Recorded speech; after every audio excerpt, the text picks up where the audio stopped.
मोदी के अमृतकाल में 80 करोड़ लोग गरीब। भाजपा सरकार अमृतकाल की बात करती है, साथ ही प्रधानमंत्री मोदी 80 करोड़ गरीब को मुफ्त अनाज बांटने का भी दावा करती है। लेकिन यह कैसा अमृतकाल है जिसमें देश की आधी आबादी मुफ्त अनाज पर निर्भर है? मैं आकृति और आप देख रहे हैं MNT न्यूज नेटवर्क। भाजपा वाले देश की वर्तमान स्थिति को अमृतकाल का नाम दिया है, लेकिन जमीनी स्तर पर हकीकत कुछ और की बयां करती है, क्योंकि नरेंद्र मोदी के अमृतकाल में भूख और बेरोजगारी का हाल बेहाल है। भाजपा वाले अक्सर ये दावा करते हैं कि भारत सबसे तेजी से बढ़ती अर्थव्यवस्था है, जो 2028 तक दुनिया की तीसरी सबसे बड़ी अर्थव्यवस्था बनने की राह पर है।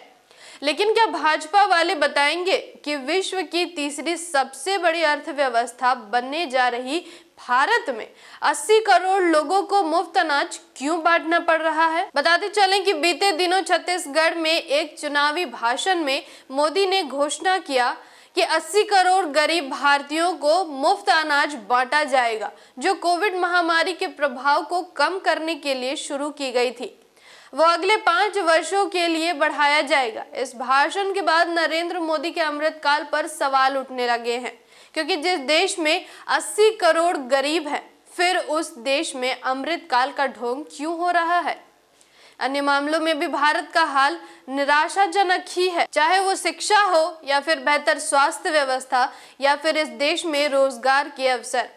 यहाँ सवाल यह भी खड़ा होता है कि अगर भारत तेजी से आगे बढ़ रहा है तो वैश्विक भूख सूचकांक में देश की स्थिति और नीचे क्यों गिर रही है? बताते चले कि साल 2023 में जारी ग्लोबल हंगर इंडेक्स में भारत 4 पायदान फिसलकर 125 देशों की सूची में 111वें स्थान पर पहुंच गया है। हालांकि मोदी सरकार भले ही हंगर इंडेक्स रिपोर्ट की आलोचना करती है और इसकी विश्वसनीयता पर सवाल उठाती है, लेकिन प्रधानमंत्री गरीब कल्याण अन्न योजना यानी PMGKY के तहत अगले 5 वर्षों के लिए मुफ्त अनाज बांटकर अप्रत्यक्ष रूप से सरकार ग्लोबल हंगर इंडेक्स का समर्थन कर रही है। जागृति के इस मुहिम में आप हमारा साथ और सहयोग दें।